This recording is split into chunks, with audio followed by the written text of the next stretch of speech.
On the 29th of October, Shirley opened the mailbag and found but 3 letters in it. A bill for John Caston from Lyman McPhee, a letter from R.N. Crenshaw, Boston, Massachusetts for Frank Layton, the manager of the Cabbage Island Salmon Club, and a red envelope with Dryfly Ramsay, Brennan Siding, N.B. written neatly on it in blue ink. Ecstasy is not a strong enough word to describe how Dryfly felt when he saw the envelope. When Shirley passed it to him, he could not contain himself. He jumped for joy. It was one of the happiest moments of his entire life. His joy was so obviously imprinted upon his countenance that Shirley, too, was stirred by his emotions. "Thanks, Mom!" Dryfly hurried into his room and shut the door. As she put the other 2 letters in the rightful compartments in the post office, she wiped a tear from her cheek and whispered, "Poor little darlin'." Dryfly threw himself on the bed and eyed the envelope. "Lillian Wallace," he whispered, "I love you, I love you, I love you." He sniffed the envelope and thought he could vaguely smell the scent of fly repellent. Some kind of perfume anyway, he thought. He carefully tore the end off the envelope and removed the pink pages. There were 4 of them, all folded neatly. What a girl, he thought. What a wonderful, wonderful girl. He prolonged opening the letter, wanting to savor the feeling, the moment. "I just want to see one word," he thought, "that one magic word from the most beautiful girl in the world." Before he began to read, he sniffed the paper once more and kissed it. "Dear Dryfly, I'm sorry I took so long to write. I'm the world's greatest procrastinator. How are you and what have you been doing? Did you go to work guiding? How's Shadrack?" Lillian wrote about going back to school and turning of the leaves and the harvest moon. She wrote about her plans to return to the Dungarvan River, her father's plans for building a cottage, a recent trip to New York, and a new friend, Rick, she'd met in school. She did not write "I love you" in her letter, but at the very end she wrote, "I miss you very much. I'll always be very fond of you. Love, Lillian." It was the "I miss you very much. I'll always be fond of you. Love, Lillian" that Dryfly read over and over and over. Dryfly showed the letter to Shadrack. Shadrack was noticeably envious. That made Dryfly happy, for that put him 1 up on Shadrack in the women department. Shadrack figured that he, too, had dated Lillian, and therefore they were even. Dryfly read his letter to Nutbeam, and after the "Love, Lillian," said, "What do you think of that, Nutbeam?" "That's a good letter, a real good letter. I think she likes you a lot, Dryfly. But who's this Rick lad?" "I don't know. Some lad in school, I suppose." Nutbeam sensed that Rick was mentioned for a reason. He didn't want Dryfly to be overly optimistic. She mentioned him twice. Could be a boyfriend, he said. Could be. Dryfly had given the same thought consideration, but he didn't want to think about it. Nutbeam was more impressed with the letter than Dryfly realized.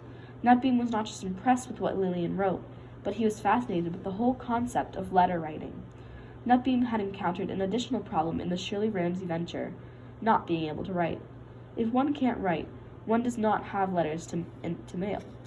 In Brennan Siding, if one does not have letters to mail, one might never enter the realm of Shirley Ramsay's love nest. You gonna answer the letter?" asked Nutbeam. "Yeah, probably." "I wished I could write," said Nutbeam. "Anyone can write. Didn't you ever go to school?" "I didn't start to school until I was 10 years old. I think me father and mother was ashamed of me, thought I was retarded. When I was 10, they figured I maybe knew something and sent me off to school where everyone my age had the jump on me by 4 years. They not only laughed at me being ugly, but they thought I was stupid too. They used to gang up and play tricks on me and sometimes even beat me up. I raised a fuss and me parents let me stay home." Nutbeam seemed very sad. "I couldn't go nowhere, Dryfly," he said. "If you could write, who would you write to, Nutbeam?" "Aunt Johanna, probably. She's the only one that was nice to me. I'd like to find out who's dead and how they're all doing." "Me or Shad could write letters for you," said Dryfly. "I ain't a real good writer, but I could scratch something out for you." Maybe. Got any paper and a pencil?" "No, ain't got nothing like that." "There's a paper and pencils in Bernie Hamley's store. I could pick some up for you." Maybe. "You'll need envelopes, too." "Yeah, might work. How's your mother doing?" "She's all right. Awful lonesome for Palidin, though." "A woman like that shouldn't be lonesome," thought Nutbeam. "Did she ever hear from him?" he asked. "Not yet. I guess she's worried about him. She's worried about the post office closing, too." "When did the post office close?" asked Nutbeam. "First of the year." "Don't leave much time," thought Nutbeam. 2 months and some. "What's she gonna do for a living when the post office closes?" "Dunno, maybe something will turn up." "Maybe," said Nutbeam. "Maybe." Lindon Tucker left his room on Pine Street and walked toward the Carlton Street Bridge. This was the second time that day that he had walked over town. The first time over town. He'd gone to the bank and withdrawn $200. This time he walked toward the hotel. Lindon Tucker always walked. He did not like spending 25 cents on a taxi. He didn't like spending $7 a week for his room with kitchen privileges either, and he did not like having to buy things like meat and potatoes. In Brennan Siding, he did not have to pay rent. In Brennan Siding, Lindon grew his own potatoes, and every fall he would shoot a deer or a moose and salt half a barrel of his salmon. Lindon Tucker did not like spending money on anything. Lindon Tucker did not like Fredericton very much at all. Brennan Siding and the people he knew there were his whole life.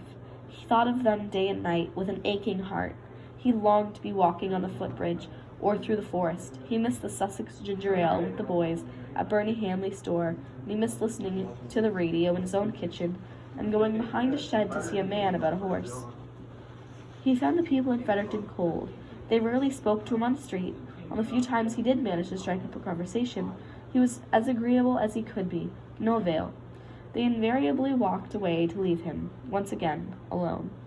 How can you be so alone with so many people around, he asked himself many, many times.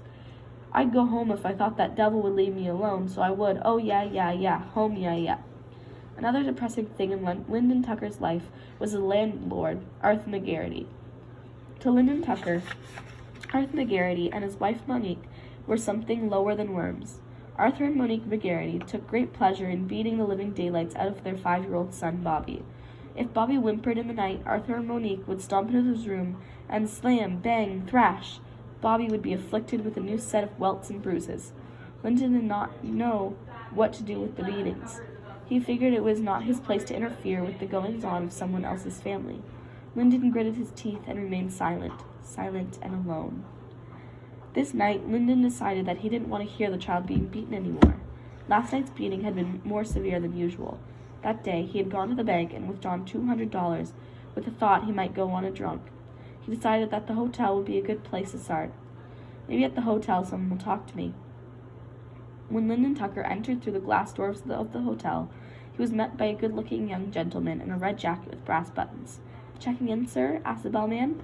"You work here?" asked Lindon. "Yes, sir," said the bellman, and thought, No, I'm dressed in this outfit because I'm a monkey grinder." "Can you get drunk here?" asked Lindon. "There's a bar right there, sir." Lindon headed across the lobby toward the lounge. Inside, he sat at the bar and waited for service. The lounge was nearly full, and the bartender was very busy. "What would you like?" yelled the bartender. "Give me a glass of whiskey and a bottle of Moosehead," yelled Lindon, and scanned the other people at the bar to see if his order was making an impression. He smiled and winked at a couple of people, but no one seemed to take notice.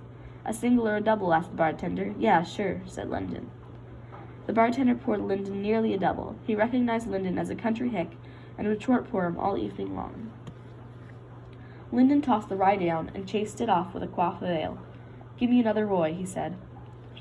Shirley Ramsay took a line-by-line, gray-hair-by-gray-hair inspection of her body. Palidin was gone, and she, for the first time in many years, had the privacy to undress completely without the possibility of being interrupted. Dryfly never came home until at least midnight. Shirley Ramsay scanned her legs. Varicose veins, but not too bad. She scanned her belly. Bigger than Bert Totter's, she thought. Bert Totter was a bachelor who did his own cooking. His diet consisted primarily of potatoes. Sometimes he'd cook a piece of salmon or venison to accompany the potatoes, and he ate many, many oranges and drank much ginger ale at Bernie Hanley's store. But primarily, he ate potatoes. For supper, he'd boil as many as 10 and would not hesitate to eat the whole lot. If he left any, he'd have them fried for breakfast. He had the biggest belly in Brennan Siding. When Bert Totter asked why he let his belly get so big, he replied, "When you get a good set of tools, you should build a shed over them." Tee-hee-hee-ha-ha-ha, sob. Shirley eyed her breasts. They depressed her. They tapered from chest to nipple like skin handkerchiefs with a marble dropped in each one. She noticed how brown her skin was. "That's the Indian in me," she said aloud to the kitchen. Her eyes also indicated Micmac ancestry. Her great-great-grandmother had been a Micmac Indian from the Northwest. Her grandfather had been an immigrant from Ireland. She had the dark eyes, skin, hair, and high cheekbones of the Micmac. Her nose, mouth, and chin were Irish. Her great-grandmother had been English, her grandmother Dutch, and her mother Scottish. Her children had blue eyes and did not look Indian at all. Shirley bathed, donned her best dress, the Helen MacDonald hand-me-down, and went to the table to smoke, think, and take inventory. There's one thing I can say, she thought. I raised a family. Shirley was the youngest of 9 children. Her mother had given birth to her under the very capable hands of a midwife. The midwife had delivered all 9 children successfully. It was not the midwife's fault that Shirley's mother had taken one look at the baby, Shirley, said, "It's a girl," and passed away. It was as though she was giving up her space, air, and baby-making ability to Shirley. Shirley spent the first 12 years of her life developing a body. At 12, she had been quite beautiful, with brown hair, dark eyes, and an attractive smile. She had developed a sleek young body that yearned to be fondled, caressed, and loved. But it wasn't until she reached the age of 14 that she was able to put her body to the test. After just one night with Buck Ramsey, she learned that her body was good for making babies as her mother's. At the ages of 16 and 14, respectively, Buck and Shirley married. Junior was born 3 months later. At first, luck seemed to be with them. Buck's father died and left Buck the crumbling old house and gravel pit. They moved in and waited for someone to buy the gravel, but no construction was applied to the road that year. Buck didn't have a job and didn't get one. He was forced to seek employment in Fredericton, and then in St. John, where he found part-time labor loading ships in St. John. Buck also found a 35-year-old widow to live with. As the relationship with the widow grew, Buck returned to bread and siding less and less. Buck had never loved Shirley, and Shirley had never loved Buck. They got married because they had to. Shirley was pregnant. He didn't love the widow either, but life was a hell of a lot easier in St. John. As Shirley began to deteriorate under the stress and wear of baby-making, poverty, and aging, Buck started to find her too unattractive for his tastes, and eventually even found her repulsive. Repulsive, that is, until he got drunk. When Buck Ramsey got drunk, he stayed that way for 3 or 4 days. On about the 3rd day, he'd start feeling sorry for himself and Shirley, head for bread and siding, stay drunk all the time he was there, make a baby, and head back to St. John, hungover and broke. After making Dryfly, Buck returned to St. John to find his 35-year-old widow in bed with another man. With no money and no place to live, he took to bumming on the streets. On his meager income, he did not eat much. His main source of nourishment became wine. After several months, he moved to Fredericton, and for a matter of a year or so, it seemed he might pull himself together. He got a job as a janitor, bought himself a guitar and a new radio. He moved into a room on Charlotte Street and even managed to save a few $100s. Then he started drinking again. On the 3rd day of overindulgence, he thought of Shirley. He would have gone to bread and siding, but for one thing. Even Buck Ramsey didn't have the gall to face Shirley after 11 years of not being around to help her raise the family. He took some of his money and went to St. John to see his widow instead. The St. John widow saw him coming and locked the door. Buck bought more wine and went in search of his cronies down by the wharf. Most of the degenerates knew he either had died or moved away in the year he'd been away and found himself alone, drunk, cold, without shelter in the middle of February. He lay down by a crate, cuddled himself to keep warm, drank some more wine, and passed out. In the middle of the night, a foghorn woke him up briefly. He looked about to see a ship and unloaded cargo, a few lights, and drifting snow. "G'day," he said to himself. "I suppose I ain't having too hard time." Then he went back to sleep, never to awaken. "At least I raised a family," spoke Shirley once more to the kitchen. But now, with Palidin in Toronto, or wherever he was, and Dryfly running the roads night and day, Shirley was alone. The loneliness closed in on her like a coffin lid. With her family, she had been poor, but never lonely. There had been rough moments where she hadn't known where the next meal was coming from, but there had always been someone to hold on to. "I'm getting old," she thought. "My family's gone and I'm all alone. Nobody loves me, nobody cares. Hail Mary, full of grace." Shadrack Nash was very unhappy. His mother and father nagged him constantly. "Go to work," they'd yell. "If you don't go to work, go to school. You can't lay around the house and play the banjo for the rest of your life." Shadrack was getting so annoyed with the constant nagging that he started playing the banjo just to drown out their voices. The banjo playing did not help the situation. The constant plucking of the sonorous strings was eating at the ends of Bob and Elva's nerves. There was never a moment's peace in the house. Bob Nash had just read the same paragraph of the Family Herald 3 times. Elva had just added 3 stitches too many to a sock she was knitting. Shadrack had just played Will the Circle Be Unbroken for the 20th time. "I could throw something at him," thought Bob. "I could stab him with a knitting needle," thought Elva. John Deere, John Deere, John Deere, good tractor, John Deere. Damn, I'm losing my mind." Bob Nash was reading the John Deere tractor ad on the back of the Family Herald. He wanted to read the article inside on scabby potatoes, but he couldn't concentrate. The banjo seemed to be getting louder and louder. Finally, Bob started to roll the Family Herald into a tight round tube. His nerves were screaming for help, and he was about to come to the rescue. Bob stood. I'll beat the crap out of him, he thought. A good thrashing's just what he needs. Shadrack could not see Bob's approach. Whack went the Family Herald. Boing went the banjo. What the? Whack, whack, whack! Stop it! Take that! Whack! You little bastard! And that! Whack! Bob Nash hit Shadrack on the top of the head with the Family Herald. To Bob, it felt very good. To Shadrack, it stung and startled him, so that he dropped the banjo. Shad knew from experience, from the look in Bob's eyes, that he was in for a thrashing. Shad was uncertain about what he had done to deserve it, but he knew it was too late to discuss it. Whack, whack, whack, whack! Every time Bob hit Shad, he felt better. The silence of the banjo and the whack of the Family Herald on Shad's body was like music to his ears, a pacifying symphony that conquered and replaced Will the Circle Be Unbroken. I could do this all night, thought Bob. Whack, whack, whack, whack, a black eye. Whack, a bloody nose. Whack, a bruised arm. Whack on the bum. Whack on the leg. Whack on the shoulder. Bob Nash, for the moment, was gloriously insane. The nagging wife and the lazy banjo-playing boy had removed a brick from a structure. He had been pushed temporarily over the edge. Whack, whack! At first, Shad saw it as just as another beating, but soon enough he began to realize that things were getting out of control. He realized he was concerned, and there was no escape. He was being attacked by his father, and was more than just a little leery about fighting back. He took a couple of more blows. They were getting harder and harder, and they weren't slowing down. There was a strange wild look in his father's eyes. Shad knew that. He had to do something. But what? I can't hit my father. Whack! Shadrack tensed his muscles and gathered his strength. He made a blind dive at Bob. Thud! It was like colliding with a load of bricks. Whack! Whack! Whack! Elva Nash watched contentedly. The beating was a tension release for her, too. Shad's getting what he deserves, she thought. Once again, Shad cringed and gathered his strength, and once again made a plunge. Thump! Bob Nash was still solid. Might as well run into a brick wall, thought Shad. By now, Shad, too, had lost all reason. He started counting for his next attack. 1, 2, 3. He could have been counting bricks. At the count of 3, Shad's foot connected with Bob's crotch, a definite weak point in the wall. On the count of 4, the Family Herald loosened and fell from Bob's hand. On the count of 5, Shad saw his father fall to his knees in agony. Thump! Like a load of bricks. On the count of 6, Shadrack dashed for the door. 7, 8. On the count of 9, Shad glanced over his shoulder to see if he was being pursued. He saw Bob Nash kneeling, holding on to himself. Shad gave a frightened glance at his astonished mother. Dad's a brick short of a load, he yelled, and ran from the house. Dryfly returned to Nutbeam's camp with a pencil, paper, and envelopes. He sat at the table across from Nutbeam, and the two began to contrive a letter. The letter was to Joanna Banks in Mars Hill, Maine. What do you want to say? Asked Dryfly. You ready? Yep, all ready. Dear Johanna, how are you? I am fine. Hope you are the same. Dryfly is writing this letter for me.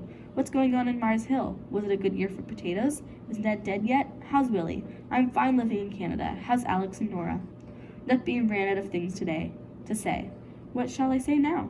He asked. How about the weather? Tell her how the weather is. The weather's good. How's the weather in Mars Hill? It was cold here last night. It will soon be winter. Dryfly wrote down Nutbeam's dictations with many misspellings and little punctuation. You think it's enough? Asked Nutbeam, when Dryfly had scratched out the word winter. I don't know. Maybe. Put yours, Nutbeam, on it, and that'll do. Dryfly finished off the letter and put it in an envelope. He wrote Joanna Banks, Mars Hill, Maine, on it and sealed it. You want me to mail it for you, Nutbeam? No, that's all right. I'll mail it. Wouldn't be any trouble. No, that's all right. I'll mail it. Nutbeam held the letter up and looked at it proudly. He then took it to the shelf beside the stove and laid it down carefully, as it was breakable beside a pot. He put a block of birch in the stove and went back to the table. He turned the lamp down a bit. The fire in the stove lulled them with snaps and crackles. The camp was cozy and warm. Thanks for writing that letter, Dry. You're a good lad. No trouble. Any time. A knock sounded at Nutbeam's door. That you, Shad? Yelled Nutbeam. It's me, Shadrack, came the muffled voice through the door. Nutbeam unlatched and opened the door, and in stepped the battered and bruised Shadrack Nash. He was limping and had a bloody nose and a swollen eye. The eye was already starting to turn black. What'd you run into? A bear? Asked Dryfly. Dad's going crazy. Beat me up, panted Shad. Kicked him in the nuts. I'm done for. You kicked Bob in the nuts? Dryfly was amazed. I'm a dead man. He'll kill me. He'll stomp me into the ground. He'll chew me up and spit me out. Holy dyin', said Dryfly. He'll shoot you sure as hell. What are you gonna do? I don't know. said Shad, like Lindon Tucker. I'm dead, I'm dead, I'm dead, I'm dead. Shadrack paced back and forth in the tiny camp until Dryfly jumped up and told him to sit down. Shad sat in Dryfly's chair, his breath coming in puffs that caused the lamp to flutter. Nutbeam's ears seemed to flap like wings in a dancing light. Take it easy, said Nutbeam. He'll get over it. He just got ugly for a while, that's all. You don't know my father, said Shadrack. He'll kill me and not think twice. So what are you going to do? Can't go home, I know that. You'll have to hide it at my place, suggested Dryfly. Shadrack was not thinking too clearly, but he knew immediately he did not want to stay at Shirley Ramsay's. Something like staying with Shirley Ramsay would not be all good for the reputation. No, that's all right. I'll think of something, he said. You could stay out here with Nutbeam, offered Dryfly. This is a great hideout. There's no place for you to stay here, said Nutbeam. He could sleep on the floor, said Dryfly. You couldn't sleep on that old hard floor, said Nutbeam, and besides, they'll come looking for him. But they'll never find him here. They'll come looking and they'll find him. They never found you. That's different. They're not looking for me. I can't go home. I know that much. You go home and I bet your father will have forgiven you about it. He ain't out to kill you. You shouldn't have kicked him anyway. You shouldn't kick your father. I had to, Nutbeam. He would have killed me. I don't believe he would have killed you. Maybe you would have let me stay for a while, asked Shadrack, just until I figure out what I should do. They'll come looking for you, argued Nutbeam. Just for a couple of days, said Shadrack. They'll find you sure as hell. Just for tonight, then. I'll feel things out tomorrow. I don't like it. Come on, Nutbeam, just for the night. I don't know. Please? Well... thanks, Nutbeam. You're a pal. Just for the night. When Lindon Tucker starts feeling his liquor, he likes to talk, or at least likes to repeat the things other people say. Lindon was sitting at the bar after the second double rye. He swung and eyed the gentleman sitting in the stool beside him. Lindon thought the gentleman wasn't wearing either a black or purple suit. He wasn't sure. The room was dimly lit. He had a black Van Dyke beard, but otherwise, his head was as bald as an egg. He had one of those timeless faces. Lindon couldn't tell you if he was 35 or much older. Oddly, if the lighting was very low, the gentleman wore sunglasses, hiding whatever lines of wisdom, happiness, and pain, age, the eyes might have revealed. Lindon scanned the candle-lit room, then came back to eye the stranger whose glasses reflected a light like cat eyes. How come you're wearing smoked glasses in here? Asked Lindon. Shade. I like the shade. The gentleman's voice was soft and deep. Oh, yeah, shade, yeah, okay, shade. The gentleman was eyeing Lindon's mackinaw, which he didn't remove despite the room's exceptional warmth. Are you cold? He asked. Oh, yeah, cool enough, yeah. The gentleman removed his eyes from Lindon and lifted his head as if to eye someone across the room. Looking for someone? Where are you looking at? You could see better without the glasses on. A lovely lady across the way. Ha ha ha, yes, sir, yes, oh, yep. Quite the lady, yep. You from around here, are you? I'm from the south, said the gentleman. Hot country, hot country, hot country. It can get hot, it can get very hot. What do you do for a living? I'm a musician. I play the violin. Yeah, like the fiddle, you mean? Yes, like the fiddle. The gentleman nodded toward the corner of the room where a small triangular stage was located. I'm here tonight, he said. Good. Like the fiddle. Always like the fiddle. Play something for us. Give us a tune. You know Muddy Mask, do you? I'm not familiar with it. Perhaps I can play you something else. Sure. Don't matter. Anything at all. The gentleman checked his watch. It's about time, he said. Standing up, he nodded farewell to Lindon, nodded to the lady across the room, and headed for the stage. In a minute, the gentleman was... Two other musicians started to play. Lindon was not familiar with the melody, and he thought it was unbearably loud. But as if he were in a Miramichi dance hall, he commenced to stomp his feet and whoop. Driver, he yelled, walk back on her. Whoop, yeah, woo! Keep her close to the floor. Then Lindon felt the eyes upon him. There were more people looking at him than the men on the stage. He quieted down and ordered another drink. Sober crowd, he said. The music ain't that great anyway. The bartender served Lindon another drink, which he tossed back as if it were water. He chased it once again with ale. He was feeling very good and wanted to talk to someone, but he noticed that nobody was sitting near him at the bar. He contemplated moving to another seat and eyed the room for a likely place. He spotted that lady the fiddle player had been eyeing, and was surprised that she was eyeing him. He nodded, she nodded back, he winked, she smiled. He thought, if I had another drink, I'd give that lady a little rub. He ordered and was served once again. He tossed the rye back, eyeing the woman all the while. He felt he nearly had enough confidence. One more drink and he'd confront her. But then, to his surprise, the middle-aged woman with the red hair and dark-rimmed glasses left the table and moved to a stool next to Lindon. She ordered a screwdriver and lit a Rothmans. Lindon eyed her with blurred vision. The woman saw Lindon staring, smiled, and said hi. Lindon leaned toward her and shouted above the music, Having a little drink, are ya? The woman nodded and smiled. From around here, she asked. Brennan siding, he yelled. Brennan siding, Blackville. Oh, you're from God's country. The devil's country, the devil's country, the devil's country. More like it. Ha ha ha, boys, you having a little drink, are ya? The screwdriver was served, and the woman started digging into her purse for money. She removed her gloves, a makeup kit, a package of spearmint gum, and a handkerchief. She removed a little black book, her eyeglass case, and a ring of keys. The bartender waited patiently. From her purse, the woman removed a pen, a cigarette lighter, several Kleenex, a nail file, and a hairbrush. Her wallet was the last thing to be removed. How much? Asked the woman. Same as before, $1.25. Oh my goodness, said the lady. I seem to be out of cash. Would you cash a check for me? I'm sorry, ma'am, it's against the rules. Well, what am I to do? I'll have to take your drink back, ma'am. Oh, I'm so embarrassed. I'll get that, said Lindon. I'll get that. Let me buy that. How much? $1.25. Lindon paid for the drink and noticed that the woman seemed impressed with the wad of bills. She inched her stool closer to Lindon's.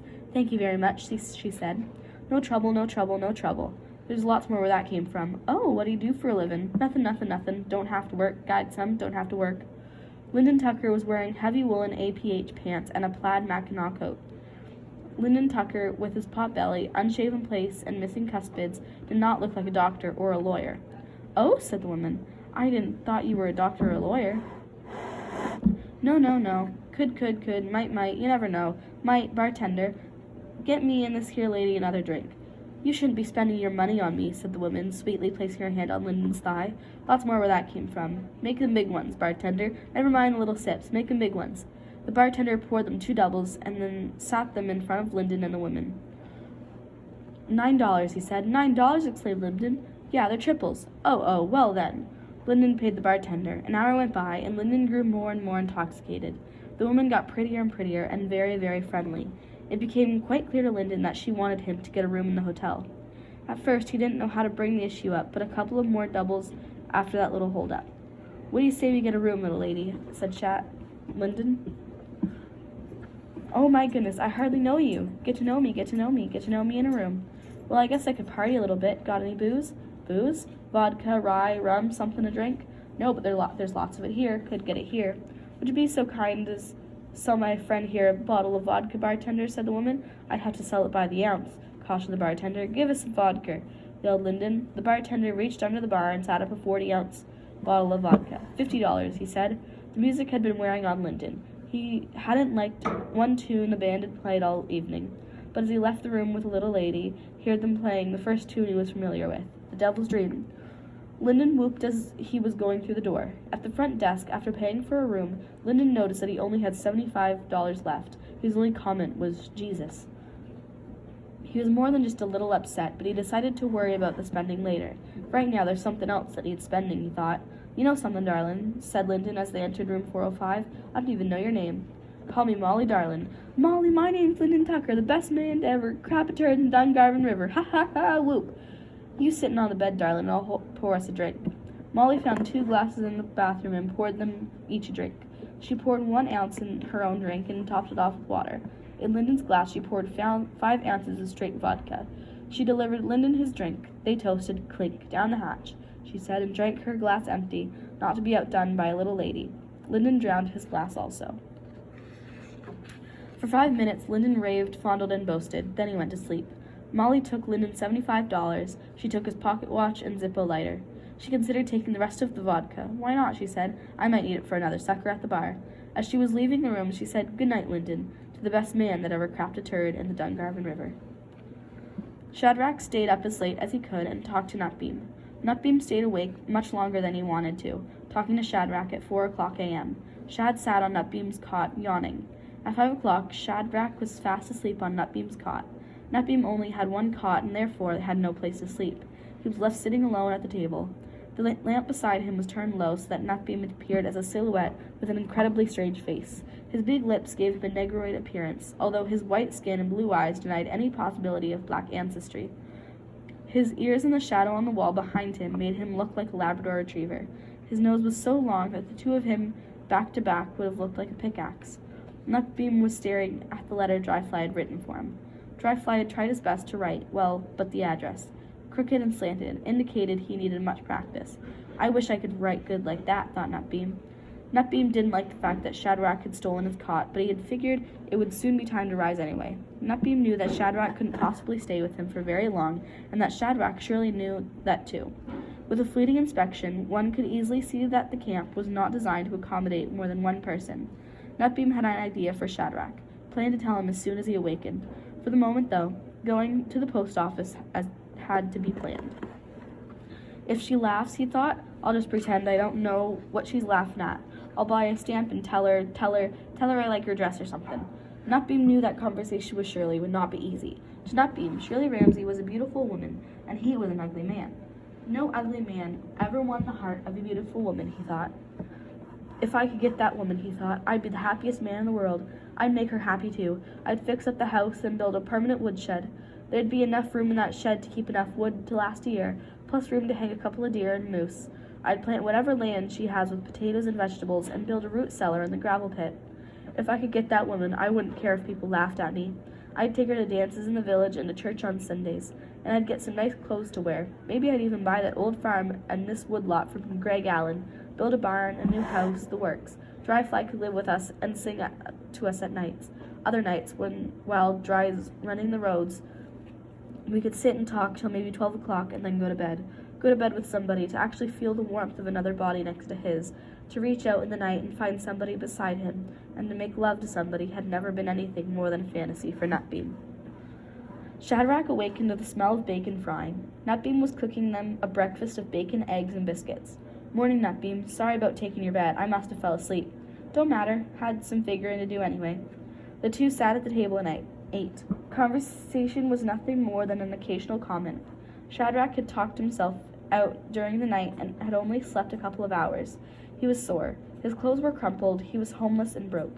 There was nothing much to say. Nutbeam had something to say, but the presence of the wary boy sitting across from him, shoulder-slumped with the stress of guilt, fear, and emptiness, gave the matter a certain delicacy that needed time. Nutbeam would hold off until after breakfast. Shadrack ate slowly, giving each morsel the consideration of a scrambling mind. Over a bit of bacon, he looked around the tiny camp. It's morning and the sun is high in the sky, he thought, but it's always been night-time in here. When you go to bed at 4 and 5 in the morning, after a night's rendezvous with the river and sky, you find yourself dreamed out, and so you dream a dreamless sleep. The river creeps into your soul like a god or a demon sought on possessing you and holding you in their lush valleys. Shad had been playing on the river for a great deal for the past several months, and had found great comfort and joy in its grasp. But now the river was starting to reject him. It's just not the same in the autumn. The river tends to give you the cold shoulder after her bout with the frost and the northeast rains. Shad was losing his friend, the river, and the time spent was being replaced by the restlessness of the idle. He had replaced the river with the banjo and was playing it fanatically. He was plucking fantastic, mind-boggling little melodies from the strings and flew off with them into dreams.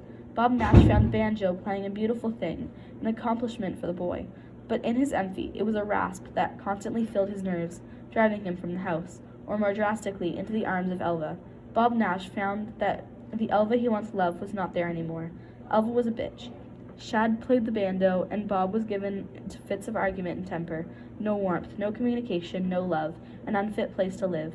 Over a bit of egg, Shad eyed Nutbeam, the mysterious, tall man who looked like an elf, who lived alone in a tiny camp, with no windows that smelled of kerosene and wood smoke. Nutbeam, the Totterbook Hooper, the man who haunted everyone in Brennan Siding in one way or another. This man was like the river. He summoned dreams from within you. Where John Caston claimed to know the Lord, Shadrack Nash could claim he knew Nutbeam. Nutbeam was something for Shadrack to hold on to. Shadrack hadn't held or kissed his mother and father since he was 5 years old.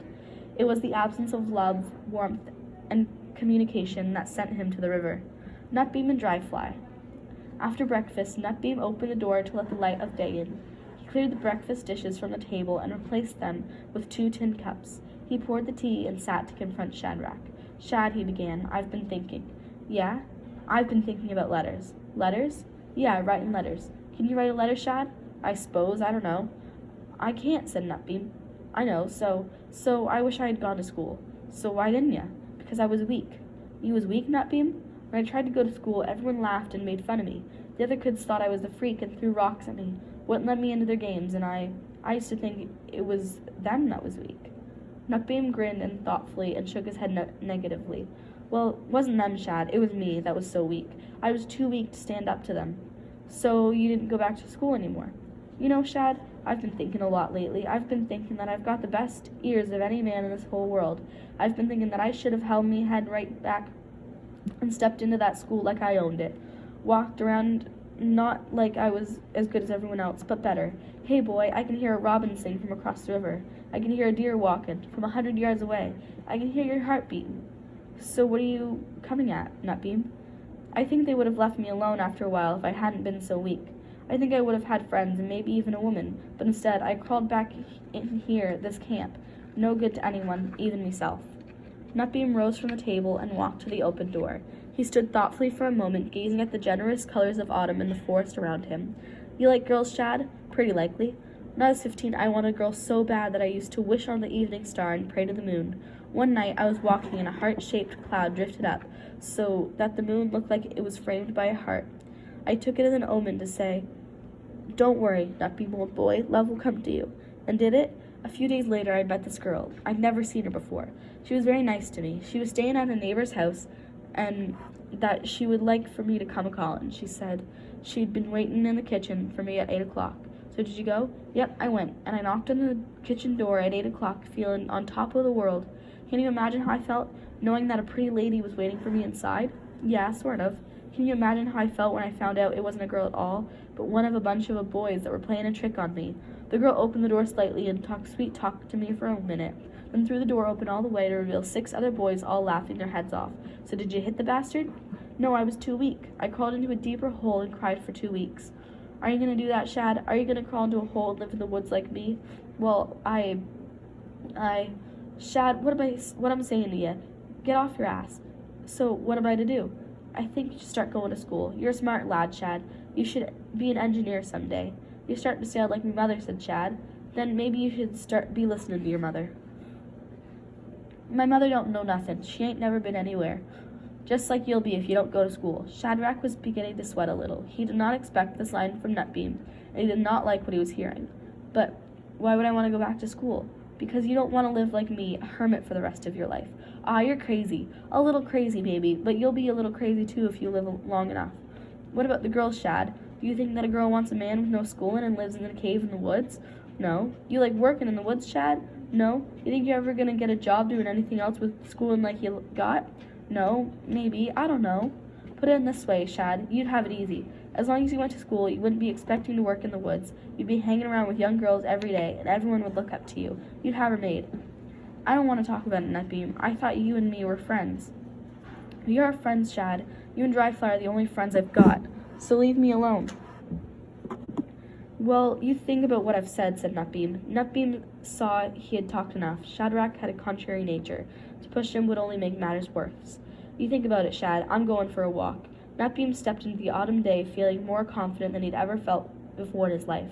His talk to Shad had been a good therapy. With his letter addressed to Johanna Banks in his hip pocket, he headed for the post office. He walked to the edge of the forest and for the first time in nearly 9 years stepped out without concern for who might see him. On the footbridge, Nutbeam came to face with Lindon Tucker. "Hello, Lindon," he said. "Good day, good day, good day," said Lindon. Lindon was in a good mood. He was home again. Any other time he might have been nervous in the presence of Nutbeam, but today Nutbeam could have been an old friend. Lindon's pleasantness, his "I'm just so happy to see you" attitude encouraged Nutbeam. This is going to be a good day, he thought.